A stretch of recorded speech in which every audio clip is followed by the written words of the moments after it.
बिस्मिल्लाहिर्रहमानिर्रहीम। अस्सलाम वालेकुम नाज़रीन, मैं अहमद फ़वाद हूँ और आप मेरा यूट्यूब चैनल देख रहे हैं। नाज़रीन, आज 6 सितंबर है और दिन है जुम्मे का। सुप्रीम कोर्ट ऑफ पाकिस्तान से बरह रास्त आज की व्लॉग में आप खिदमत में हाजिर हुआ हूँ। जजिस के दरमियान जो लड़ाई है वो शिद्दत इख्तियार करती जा रही है। ख़ास तौर पर चीफ़ जस्टिस कादी फ़ाइज़ ईसा और जस्टिस मंसूर अली शाह जो हैं वो इस वक्त आमने सामने हैं। और चीफ़ जस्टिस कादी फ़ाइज़ ईसा साहब की बेबसी का इस वक्त आलम ये है कि कहीं पर और कुछ नहीं बन सका या किसी और स्टेज पर अगर मुकाबला वो नहीं कर सके तो इस पर अब वो क्या कर रहे हैं कि अपने फ़ैसलों के ज़रिए जो गुस्सा है वो उतार रहे हैं। यानी कि इस हद तक चीफ़ जस्टिस कादी फ़ाइज़ ईसा जो हैं वो मामलात में आगे बढ़ चुके हैं। और क्यों बढ़ चुके हैं, साफ ज़ाहिर है कि जो एक्सटेंशन है वो उनको नहीं मिल रही और एक्सटेंशन के मामले पर जस्टिस मंसूर अली शाह साहब जो हैं और उनके साथ जो साथी जजेस हैं वो डट कर खड़े हुए हैं। कुछ तफसीलात आपके साथ में शेयर करूंगा। नैब तरमीम केस का फ़ैसला जो आज आया, डिटेल्स लास्ट व्लॉग में मैं आपके साथ शेयर कर चुका हूं, लेकिन जो तहरीरी तफसीली फ़ैसला इस केस का जारी हुआ है इसमें चीफ़ जस्टिस कादी फ़ाइज़ ईसा साहब ने क्या तहरीर किया और कैसे जजेस में पर जो है वो गुस्सा उतारा, इस पर डिटेल्स आपके साथ में शेयर करूँगा। दूसरे नंबर पर इमरान खान साहब ने नैब तरमीम केस में रद्द अमल दे दिया है। अडयाला जेल से इमरान खान साहब का क्या कहना है, जो नैब तरामीम बहाल की हैं चीफ़ जस्टिस कादी फ़ाइज़ ईसा साहब ने, इस पर भी तफ़सीलात आपके साथ शेयर करूँगा। और जस्टिस अतर मिनल्ला साहब ने क्या एक नया रोला जो है वो डाल दिया है और क्यों चीफ़ जस्टिस कादी फ़ाइज़ ईसा जो है वो जस्टिस अतर मिनल्ला साहब से इतफ़ाक़ नहीं कर पा रहे, इस पर भी कुछ डिटेल्स आपके साथ में शेयर करूँगा। सबसे पहले तो जी चीफ़ जस्टिस कादी फ़ाइज़ ईसा साहब ने आज जो नैब तरामीम बहाल की हैं उस केस का तफसीली जो फ़ैसला है वो जारी किया है। इस फ़ैसले कुछ इंपॉर्टेंट पॉइंट मैं आपके सामने रखूँगा जी, जिसमें जी उन्होंने एक तरह से जो अपना गुस्सा है दीगर जजेस के ऊपर वो भी उतारा है और इमरान खान साहब के ऊपर भी जो गुस्सा है वो उन्होंने उतारा है और अपनी बेबसी का जो इजहार है इसके अंदर वो उन्होंने कर दिया है। कैसे जी? सबसे पहले तो जी चीफ़ जस्टिस कादी फ़ाइज़ ईसा साहब ये लिखते हैं कि सुप्रीम कोर्ट के जजेस और सुप्रीम कोर्ट का चीफ जस्टिस पार्लियामेंट के गेट कीपर नहीं है। अच्छा, पार्लियामेंट का गेट कीपर से क्या मुराद है जी? गेट कीपर से मुराद ये होता है कि आम अगर न्यूज़ में अगर मैं आपको बताऊं तो जो भी कोई ख़बर वगैरह होती है, एक न्यूज़ डेस्क होता है, उस न्यूज़ डेस्क को वो ख़बर सेंड की जाती है और वहाँ से उसकी जो है वो गेट कीपिंग होती है, या यूँ आप कहें कि एक तरह से उसको करेक्ट किया जाता है या उसको बेहतर एक जो शेप है वो दी जाती है कि आया ये जो ख़बर है ये ठीक है या ये ख़बर ठीक नहीं है, ये सेंसर होनी चाहिए, ये सेंसर नहीं होनी चाहिए। और फिर उसके बाद एक हतमी फ़ैसला होता है और उसके बाद जाकर जो न्यूज़ है वो टीवी चैनल्स के ऊपर चला दी जाती है। अब काजी साहब यहाँ पर ये फरमा रहे हैं कि जो जजेस हैं वो पार्लियामेंट के ऊपर गेट कीपर नहीं है। यानी ये पार्लियामेंट के अगर अंदर कोई कानून साजी हो रही है तो उस पर जजेस या आईनी तरमीम हो रही है तो उस पर जजेस जो हैं वो गेट कीपर इस तरह से नहीं है कि उस आईनी तरमीम को वो जांच पड़ताल उसकी नहीं कर सकते, उसको परख नहीं सकते और अगर वो गलत है तो उसको कलअदम करार नहीं दे सकते और उसको फाइनलाइज नहीं कर सकते। ये जी चीफ़ जस्टिस कादी फ़ाइज़ ईसा साहब का कहना है। गेट कीपर का यही मतलब होता है। लेकिन आगे चलकर वो ये भी कहते हैं जी कि सुप्रीम कोर्ट के पास इख्तियार है जी कि कोई जो अगर गलत तरमीम वगैरह की गई है तो वो चैलेंज होती है तो उसको कलअदम भी करार दिया जा सकता है। यानी कि एक फ़ैसले के अंदर ही दो पॉइंट्स के ऊपर चीफ़ जस्टिस कादी फ़ाइज़ ईसा साहब जो हैं वो कंट्राडिक्ट कर रहे हैं। ये दोनों अलहदा बातें हैं। तो यहाँ से आप अंदाज़ा लगा सकते हैं कि शायद जब वो ये फ़ैसला लिख रहे थे तो उनके जहन के अंदर शायद जो है वो नैब तरमीम बहाली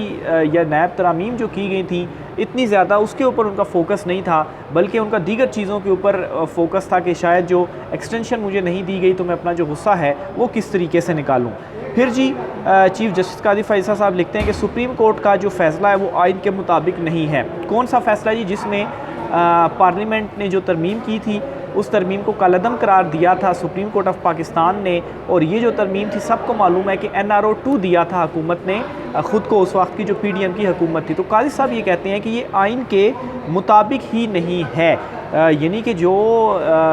उमर अता बंदयाल साहब और जो 3 रुकनी बेंच था उनकी सरबराही में उन्होंने जो फ़ैसला दिया वो आइन के मुताबिक ही फ़ैसला नहीं है। ये चीफ़ जस्टिस कादी फ़ाइज़ ईसा साहब अपने फ़ैसले के अंदर लिखते हैं। मेरे लिए तो ये हैरानगी इसलिए है कि पहली मरतबा ये देख रहा हूँ कि एक जज जो है वो अपने ही सुप्रीम कोर्ट के एक फ़ैसले को कह रहे जी कि ये आइन के ही मुताबिक नहीं है। तो अगर ये आइन के मुताबिक नहीं है तो उन जजेस की जानिब से कैसे ये जो फ़ैसला है वो फिर दे दिया गया, या अगर वो जजेस जो हैं वो इसको आइन के मुताबिक देखने के बाद इसको कलअदम कर रहे हैं और आप ये चीज़ जो है वो इसको वापस बहाल कर रहे हैं और कह रहे हैं जी कि ये हमारा जो फ़ैसला है वो आइन के मुताबिक है, तो फिर एक तरह से अपनी अपनी तशरीह है सब की। एक जज कुछ फ़ैसला दे देता है, एक जज जो है वो कुछ फ़ैसला देता है जी। फिर इसी तरीके से जी चीफ़ जस्टिस काजी फैसला साहब कहते हैं कि बहुत सी जो नैब के अंदर तरामीम थी, इसके जो मामार थे वो इमरान खान साहब भी थे और इमरान खान साहब ने नेक नियती से जो दरख्वास्त है वो दायर नहीं की थी। यानी कि इमरान खान साहब ने जो कहा था जी कि नैब तरामीम को कलअदम करार दिया जाए, ये इमरान खान साहब ने नेक नियती से दरख्वास्त दायर नहीं की थी। अब यहाँ पर फिर से क्वेश्चन है कि किसी की नीयत के हवाले से किस तरह से ये परखा जा सकता है, या जजेस जो हैं वो अपने फ़ैसले के अंदर ये लिख रहे हैं कि इमरान खान साहब जो हैं उनकी जो दरख्वास्त थी जो उन्होंने दी थी इसमें नेक नियती उनकी शामिल नहीं थी। तो क्या नेक नियती की बुनियाद के ऊपर जो सुप्रीम कोर्ट है वो फ़ैसले करती है कि ये फ़ैसला इसमें उसकी नीयत साफ़ है तो उसके हक़ में फ़ैसला दे दो, इसमें उसकी जो नीयत है वो ख़राब है तो उसके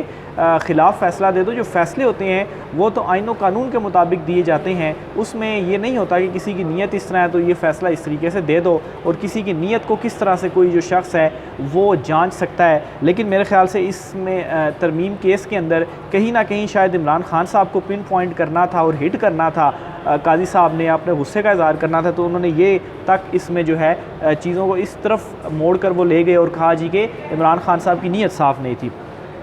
फिर जी चीफ़ जस्टिस साहब लिखते हैं कि 3 रुकनी बेंच की अक्सरियती जजेस ने तरामीम को आइन के तनाज़र में जायज़ा नहीं लिया। ये काजी साहब अपने जो दीगर जजेस हैं, और उनमें मैं आपको बताता चलूँ कि जस्टिस मंसूर अली शाह साहब भी उस 3 रुकनी बेंच का हिस्सा थे और चीफ़ जस्टिस उमर अता बंदयाल साहब भी उस बेंच का हिस्सा थे। फिर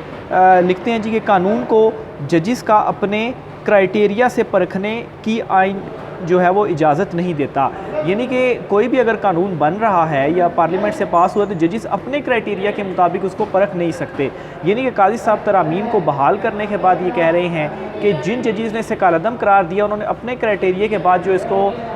जो है वो परखने की कोशिश की, तो ये जो है वो आइन इसकी इजाज़त नहीं देता। तो अगर आइन वहाँ पर इजाज़त नहीं देता तो फिर आइन इस चीज़ की कैसे इजाज़त दे सकता है कि आप भी परखें तरमीम को और कहें कि ये जो आइनी तरामीम है ये दुरुस्त है और जो आइनी तरामीम है उनको फिर बहाल कर दिया जाए, और फिर ये भी कहा जाए जी कि जो है वो सुप्रीम कोर्ट में जो फ़ैसले हैं वो चैलेंज किए जा सकते हैं। तो ये बहुत सारी कंट्रडिक्शंस हैं, एक जगह पर कुछ बात लिखी हुई है, एक जगह पर कुछ बात लिखी हुई है और दोनों आपस में मुमासलत नहीं रख रही। तो इससे समझ में ये लगती है कि शायद कितनी कन्फ्यूजन में ये जो फ़ैसला था वो लिखा गया। फिर जी मज़ीद चीफ़ जस्टिस साहब लिखते हैं कि जस्टिस मंसूर अली शाह साहब जो हैं अगर बेंच से ख़ुद को वो अलग कर लेते तो जो 2 मेंबर्स थे वो केस को ना सुन सकते थे और ना फ़ैसला दे सकते थे। जस्टिस मंसूर अली शाह साहब ने ये कहा था कि 5 रुकनी बेंच को इस केस को सुनना चाहिए, लेकिन उन्होंने ख़ुद को इस केस से अलहदा नहीं किया। तो यहाँ पर जी जस्टिस मंसूर अली शाह साहब को रगड़ा लगाने की जो कोशिश है वो चीफ़ जस्टिस काजी फैसला साहब की जानिब से की गई कि मंसूर अली शाह साहब ने ये तो कह दिया कि 5 रुकनी लार्जर बेंच बनना चाहिए, लेकिन ख़ुद वो उस बेंच में बैठे रहे, भी ख़ुद को भी आप अलहदा कर लेते, उससे क्या होता कि 2 रुकनी जो बेंच था वो केस का फ़ैसला नहीं दे सकता था। तो इससे क्या जस्टिस मंसूर अली शाह साहब जो हैं उनकी भी फिर नीयत परखने की कोशिश की गई कि आपने ये कह तो दिया लेकिन आपकी जो नीयत थी वो कुछ और थी, इसीलिए आप उस बेंच के अंदर बैठे रहे। तो ये जी चीफ़ जस्टिस काजी फैज़ ईसा साहब हैं जो कि ये फ़ैसला लिखते हैं, और ये तहरीरी तफसीली जो फ़ैसला है वो नैब तरमीम केस के अंदर सामने आया, और ये तमाम कुछ इंपॉर्टेंट पॉइंट्स थे, कुछ मेरी ऑब्जर्वेशंस थी जो मैंने आपके साथ शेयर की। इसी तरह से जी जस्टिस अतर मिल्ला साहब ने भी एक इसी फ़ैसले के अंदर इजाफ़ी नोट लिखा है, और इजाफ़ी नोट में जस्टिस अतर मिल्ला साहब ये कहते हैं कि नैब कानून से जजेस और जर्नेलों को इस्तिस्ना हासिल नहीं है। अब जी ये जस्टिस अतर मिल्ला साहब की जानिब से ये लिखा गया है। अब सवाल ये है कि क्या चीफ़ जस्टिस काजी फैज़ ईसा और शायद उनके हम ख्याल जो जजेस हैं क्या वो भी इस बात से इत्फाक़ करते हैं कि जर्नेल और जजेस जो हैं उनको भी नैब से जो नैब कानून है उससे कोई इस्तिस्ना हासिल नहीं, क्योंकि आज तक तो हमारे सामने कोई ऐसा मामला नहीं आया कि कोई जो जज है वो नैब के शिकंजे में हो या कोई जर्नेल नैब के शिकंजे में हो और उसका जो एहतसाब है वो चल रहा हो, या जिस तरीके से इमरान खान साहब के अगेंस्ट केसेस चल रहे हैं उनके अगेंस्ट भी जो केसेस हैं वो चल रहे हों। तो जस्टिस अतुल्ला साहब ने ये एक नया आप कहें कि रोला डाल दिया है, एक जो पॉइंट है वो उठाया, लेकिन शायद चीफ जस्टिस काजी फ़ाइज़ ईसा साहब इससे इत्फाक नहीं करते, इसीलिए उन्होंने अपने फ़ैसले के अंदर ये जो चीज़ है वो नहीं लिखी कि उनका भी जो एहतसाब है वो होना चाहिए। आखिर में जी इमरान खान साहब ने रद्द-ए-अमल दिया है इन नैब तरामीम की बहाली के ऊपर। अडियाला जेल से इमरान खान साहब ने सहाफ़ियों से गुफ्तगू की है। इमरान खान साहब ने क्या कहा जी, 3 इंपॉर्टेंट पॉइंट्स हैं जो इमरान खान साहब ने गुफ्तगू की, आपके सामने रखता हूँ जी। पहले तो इमरान खान साहब ने ये कहा कि हुकूमत को NRO 2 मुबारक हो, तोशा खाना 2 अब ख़त्म हो गया। एक तो जी इमरान खान साहब इसको वैसे भी NRO 2 तो शुरू से ही कह रहे हैं जी कि हुकूमत ने ये नैब तरामीम करने के बाद अपने जो केसेस हैं इससे वो माफ़ करवाए, वो ख़त्म करवाए। तो अब ये NRO 2 बहाल किया है चीफ जस्टिस काजी फ़ाइज़ ईसा साहब ने। तो एक तो हुकूमत को मुबारकबाद उन्होंने दे दी कि NRO 2 उनका कंप्लीट हो गया, और दूसरे नंबर पर इमरान खान साहब ने अपना उनके ऊपर जो तोशा खाना 2 केस है इस पर इमरान खान साहब ने कहा अब ये केस ख़त्म हो गया है, क्योंकि जो तोशा खाना 2 है ये कोई 12-13 करोड़ का इसके अंदर जो है वो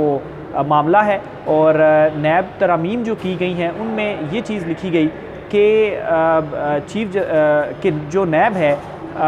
वो 50 करोड़ से ज़ायद का जो केस है वो देख सकता है। फिर इसी तरीके से इमरान खान साहब ने मज़ीद कहा कि वाइट कलर क्राइम पकड़ना नामुमकिन बना दिया गया है, यानी कि जो नैब तरामीम बहाल की गई हैं इससे अब वाइट कलर क्राइम मज़ीद पकड़ना नामुमकिन हो गया। किस तरीके से आप वाइट कलर क्राइम को पकड़ेंगे।